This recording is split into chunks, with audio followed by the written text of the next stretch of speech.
అందరికీ నమస్కారం. హెచ్బి కృష్ణాచారి. నేను తెలంగాణ దేశం లీడర్ యూట్యూబ్ ఛానల్ అధినేతగా మాట్లాడుతున్నాను. సో నా వెబ్సైట్ వచ్చేసి www.telanganadeshamleader.com. ఈరోజు భారతదేశం పరిస్థితి యూత్ అనమాట. అంటే యంగ్ జనరేషన్ అనేది అధిక శాతంలో మన దేశం అనమాట. ప్రపంచవ్యాప్తంగా వాళ్ళంతా danger. India's youth future is in danger అనమాట. ఎందుకంటే ఆర్టిఫిషియల్ ఇంటెలిజెన్స్ వస్తుంది. ఆర్టిఫిషియల్ ఇంటెలిజెన్స్ వస్తే జాబ్స్ తీసేస్తారు అని వరల్డ్ ఎకనామిక్ ఫోరం చెప్తుంది. మళ్ళా నిరుద్యోగం క్రైసిస్, అన్ఎంప్లాయ్మెంట్ క్రైసిస్ అనమాట. సో నేను అంటున్నది ఏంటంటే, ఇప్పుడు 11వ సంవత్సరం బీజేపీ మోడీ గవర్నమెంట్ నడవబట్టి, సో వీళ్ళ గ్రేట్నెస్ ఏంటంటే, మనం చెప్పుకునేది ఏంటంటే, ఈ 11 ఏళ్లలో అతను ఎంతో డెవలప్మెంట్ చేశాడు. సో కావున ఎంతో ప్రోగ్రెస్ లభించింది. ఇప్పుడు గ్లోబల్ పవర్ కంట్రీ అంటుండ్రు. సో వరల్డ్ ఎకానమీ అండ్ భారతదేశం అనే డెప్స్ ఆల్ ఓవర్ ఇండియన్ స్టేట్స్ పోల్స్తే చాలా హ్యాండిక్యాప్డ్ అయిపోయింది. వోలటైల్ బిజినెస్ ఎన్విరాన్మెంట్ ప్రపంచవ్యాప్తంగా ఉంది. అండ్ ఎకానమీ అనేది స్టాగ్నెంట్ అయిపోయింది అనమాట. సో దీని పొలిటీషియన్స్, రీజనల్ పొలిటీషియన్స్ ఉండరు. సో వాళ్ళు అక్షరజ్ఞానం లేని వాళ్ళు, క్రిమినల్ బ్యాక్గ్రౌండ్ ఉన్న వాళ్ళు, అండ్ నోట్ ఇచ్చి ఓటేయించుకునే రాజకీయ నాయకులు ఉన్నారు. సో ఇప్పుడు దీనికి మోడీ గవర్నమెంట్ ఏం చేస్తుందంటే, బ్లాక్ మనీని వైట్గా కన్వర్ట్ చేస్తుందని డిజిటలైజేషన్ చేయడము అండ్ బ్లాక్ చైన్ టెక్నాలజీ అనేది తీసుకురావడము ఈయన ఎంతో చాతన్యం పొందిండు అనమాట. సో దాని ఉద్దేశమే ఈ వీడియో. ఈ టాపిక్ పేరు వచ్చేసి India's youth future is in danger and job displacements, unemployment crisis. So government jobs capable ఎన్ని ఉన్నాయంటే, ఏడాదికి 10% వేకెన్సీలే వస్తాయన్నమాట గవర్నమెంట్ జాబ్స్. సో అందులో రిజర్వేషన్ పాలసీస్ ఎన్నో ఉంటాయి. So next private manufacturing sector వస్తే కేపబుల్ 20% జాబ్స్ ఉన్నాయి. సో ఇందులో 2.5 lakhs ఇండస్ట్రీస్ సిక్నెస్కి ఉన్నాయన్నమాట. ఇకపోతే మన కంట్రీ డెవలపింగ్ నేషన్ అంటారు, డెవలపింగ్ ఇండియా. అది 25 సంవత్సరాల నుంచి డెవలపింగ్ అంటారు. సో నేను అనేది ఏంటంటే, 3 కోట్ల మంది యువకులు ఎడ్యుకేషన్ కంప్లీట్ అయ్యి బయటకు వస్తారు. ఆ 3 కోట్ల మందికి ఉద్యోగాలు ఇవ్వాలి కదా ఒకటి. సో ఇది ఒక టిక్లింగ్ టైం బాంబ్ లెక్క అయిపోయింది. సో ఇండియా ఆల్రెడీ, భారతదేశము నిరుద్యోగం సమస్యల్లో చాలా ఇదవుతుంది. కావున నేను చెప్పేది ఏంటంటే, దీనికి తోడు అమెరికా, ఆస్ట్రేలియా, సింగపూరు వాళ్ళ దేశంలో ఇమిగ్రేషన్ పాలసీస్ ఇచ్చేసుకొని వాళ్ళ లోకల్ పర్సన్స్కు ఉద్యోగ అవకాశాలు ఇవ్వాలని గో బ్యాక్ ఇండియా అనే క్యాంపెయిన్ నడుస్తుంది. భారతీయులందరూ అక్కడ యూత్ ఫోర్స్ పనిచేస్తుంది కదా, మీ భారతదేశం వెళ్ళిపోవాలంటుంది. వీసాలు కూడా సరిగా ఇదైతే లేవు అనమాట. సో అదొక ప్రాబ్లం ఉంది. వాళ్ళు వస్తే వాళ్ళకు కూడా ఉద్యోగాలు ఇవ్వాలి. So PM Modi must act. AI threat to 3 crore Indian graduates annually generating. ఇప్పుడు పిఎం మోడీ దీని మీద దృష్టి పెట్టాలి. So AI threat to Indian software jobs also.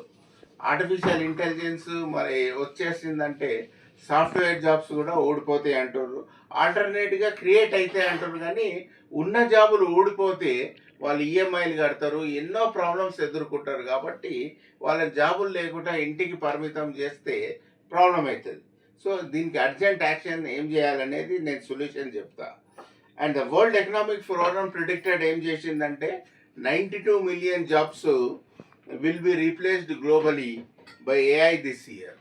92 millions అంటే ఒక 1 million అంటే 10 లక్షలు, అట్లా 92 millions జాబ్స్ ప్రపంచవ్యాప్తంగా ఊడిపోతున్నాయి అని చెప్తుంది.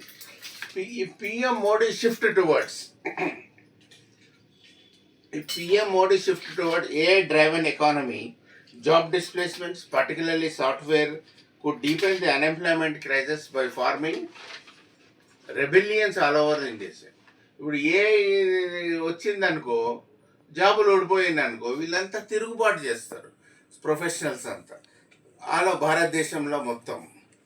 సో దీనికి ఏంటంటే how will the PM Modi ensure A road map to the 5 trillion economy with AI while safe guarding youth jobs.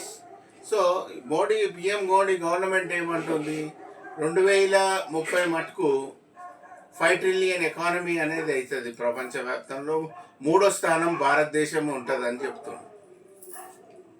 So AI వస్తే సో మన సేఫ్ గార్డింగ్ యూత్ జాబ్స్ కూడా సేఫ్ గార్డ్ చేసుకోవాలి. So ఇప్పుడు పిఎం మోడీ యాక్ట్ చేయలేదనుకో ఈ jobs మీద, software professionals will face un unpredicted social crisis. సమాజంలో ఒక తిరుగుబాటుతనం అనేది ఏర్పడుతుంది. ద సొల్యూషన్ ఏంటంటే ఏఐని ఎక్కడెక్కడ పెట్టాలనో ఆటోమేషన్ ఎక్కడెక్కడ చేయాలి. ఇప్పుడు ఐటీ కోరైడర్స్ హైటెక్ సెట్ ఉంది, దీనికి ఏంటంటే ఏఐ ఉండాలి ప్లస్ జాబులు ఉండవద్దు, ఆ విధంగా సెట్ చేయాలి. ఏఐ ఆర్టిఫిషియల్ ఇంటెలిజెన్స్ ఉండాలి ప్లస్ జాబులు ఉండకుండా చర్యలు తీసుకోవాలి government should intervention in the private sector also. So అది ఈ పిఎం మోడీ ఫెయిల్ అయింది అనుకో, this threat not only worsen unemployment but could also lead to increased crime rates and civil unrest. So crime రేట్కు ఇదైపోతుంది. So the youth of India demand dignity.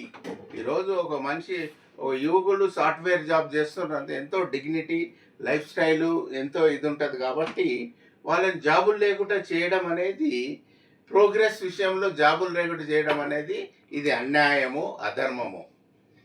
అలా privatisation ఉందనుకో, వాళ్ళు ఎట్లయినా టెక్నాలజీ కావాలంటారు, ఆటోమేషన్ కావాలంటారు, జస్ట్ మాన్యువల్ వర్క్ ఫోర్స్ వద్దంటారు అనమాట. సో మన దేశంలో మాన్యువల్ వర్క్ ఫోర్సే ఉంది కాబట్టి ఈరోజు అందుకని ఏఐ అనేది ఎంత ఉండాలో ఎంత మటుకు ఉండాలో అనేది గవర్నమెంట్ ఇంటర్వెన్షన్ అనేది మెయిన్ ఇంపార్టెంట్. సో అదనమాట. నెక్స్ట్ ఇక వచ్చేసి మళ్ళీ ఇవన్నీ గవర్నమెంట్ ఇన్ని చర్యలు తీసుకుంటుందా లేదా అనేది వాళ్ళ ఆలోచనించే విధానము కాబట్టి ఉంటుంది. కాబట్టి దీనికి సుప్రీంకోర్టు ఏం చేయాలంటే possible Supreme Court judgement or stand on AI impact and unemployment. So అనేది ఒక పబ్లిక్ లిటిగేషన్ అనేది ఫైల్ అవుతుంది petition under article 32 or 226 of the Constitution, arguing that unchecked automation violates the right of livelihood article 21. అంటే article 32 ఏం చెప్తుందంటే automation violates right లా. ఎప్పుడైతే automation వస్తుందో, బతుకు తెరువు అనేది రోడ్డున పడుతుందో ఆర్టికల్ 21 పనిచేస్తుంది అనమాట. It creates economic inequality. సమానంగా అందరూ సంపాదించలేరు. ఇక దీనికి వైలేషన్ ఏంది, ఆర్టికల్ 14 రాజ్యాంగం ప్రకారం. The government failed its duty to protect employment and public order. అప్పుడు ఏమవుతుంది, పబ్లిక్ లిటిగేషన్లో government fail its duty to protect employment and public order అనమాట. So possible court directions to the central government. Supreme court direction central గవర్నమెంట్కి ఏమి ఇవ్వాలంటే frame clear AI governments policies.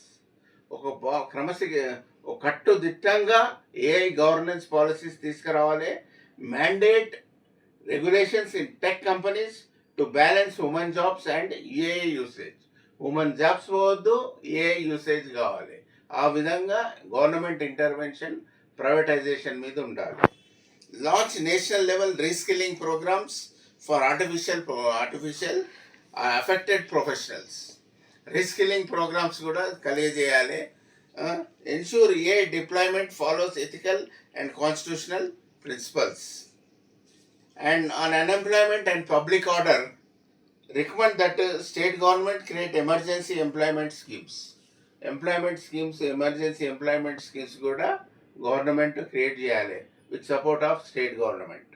It violates protest erupt, direct both police and protesters to act lawfully and protect public property and human rights. So violation ఎట్లయినా వస్తుంది, police protesters చాలా లాఫుల్లీగా ఇదవుతుంది కాబట్టి public right human రైట్స్ని public property human రైట్స్ని కాపాడుకోవాలి. If professional turn violent, so నిరుద్యోగంలో ఉన్నప్పుడు ఏమైందంటే చాలా వైలెంట్ తిరుగుబాటు అవుతుంది, లార్జ్ స్కేల్లో అండర్ స్ట్రైక్స్ అక్కర్. అప్పుడు కోర్టు ఏం చేయాలంటే the court will uphold the right to peaceful protest but condemn violence. Peaceful protest చేయాలి కానీ వైలెన్స్ చేయకూడదు అనమాట. Court order to the government by providing employment safeguards. So court order ఎప్పుడు చెప్తుంది ఏంటంటే ఎంప్లాయ్మెంట్ జనరేట్ చేయమంటుంది. కంక్లూజన్ ఆఫ్ ద వీడియో వచ్చేసి ఏం చెప్తుందంటే supreme court cannot ban AI. Supreme court తాన పవర్స్ లేవు ఏఐ బ్యాన్ చేయడానికి ఆర్ స్టాప్ టెక్నాలజీ. కానీ but it can direct the government to regulate AI responsibility, protect jobs and maintain public order. So జాబులు ఇవ్వాలి and maintain public order చేయాలని చెప్తుంది.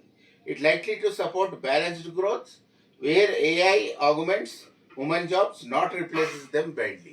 AI వచ్చేసింది జాబ్లకి వెళ్ళిపోవాలి అంటే ప్రాబ్లం అవుతుంది. కానీ గవర్నమెంట్ చర్యలు ఏం తీసుకోవాలంటే అటు ఏఐ రావాలి, టెక్నాలజీ రావాలి, జాబులు కూడా ఊడిపోవద్దు అనమాట. సో రెండు విధంగా బ్యాలెన్స్గా చేసుకుంటే రావాలని సుప్రీంకోర్టు చెప్తుంది. సో నేను చెప్తున్న ప్రజలారా ఏం చెప్తున్నా అంటే మనమంతా భారతీయులం చాలా క్లిష్ట పరిస్థితుల్లో ఉన్నాము. ఎందుకంటే ఇది మీకు తెలియాలంటే ఒక తులం బంగారము కొనాలంటే ₹1,00,000 కావాలి, 1,00,000 పైగా కావాలి. అదొకటి. నెక్స్ట్ వార్స్ అవుతున్నాయి, there by business environment volatile అయిపోయింది, ప్రాఫిట్స్ తగ్గిపోయినాయి, వరల్డ్ ఎకానమీ హ్యాండిక్యాప్డ్ అయింది. ప్రపంచంలో వరల్డ్ ఎకానమీ హ్యాండిక్యాప్డ్ అయింది. సో ఈ సమయంలో మనము ఆర్టిఫిషియల్ ఇంటెలిజెన్స్ భారతదేశంకు తెచ్చుకున్నాం అనుకో, డెవలపింగ్ ఇండియాలో మేక్స్ ఏమవుతుందంటే పేదరికం పెరిగిపోతుంది, నెక్స్ట్ నిరుద్యోగం పెరిగిపోతుంది, టెర్రరిజం మళ్ళీ స్టార్ట్ అవుతుంది, అండ్ క్రైమ్ రేట్స్ కూడా పెరిగిపోతాయి. సో ఈ ఉద్దేశమైన వీడియోను నేనేం చెప్పదలుచుకున్నా అంటే నేను ఇది గవర్నమెంట్ కోసం తయారు చేసిన, ఇది మిమ్మల్ని చైతన్యం పరుస్తుంది ఈ వీడియో అని ఆకర్షిస్తూ మీరు ఈ వీడియోని అందరికీ షేర్ చేయాలి. బాధ్యతాపూర్వకంగా షేర్ చేస్తే ఈ తెలంగాణ దేశం లీడర్ మీ యువకుల కోసం ఎప్పటికీ ఉంటాడని కోరుతూ నేను సెలవు తీసుకుంటున్నాను. నమస్కారం.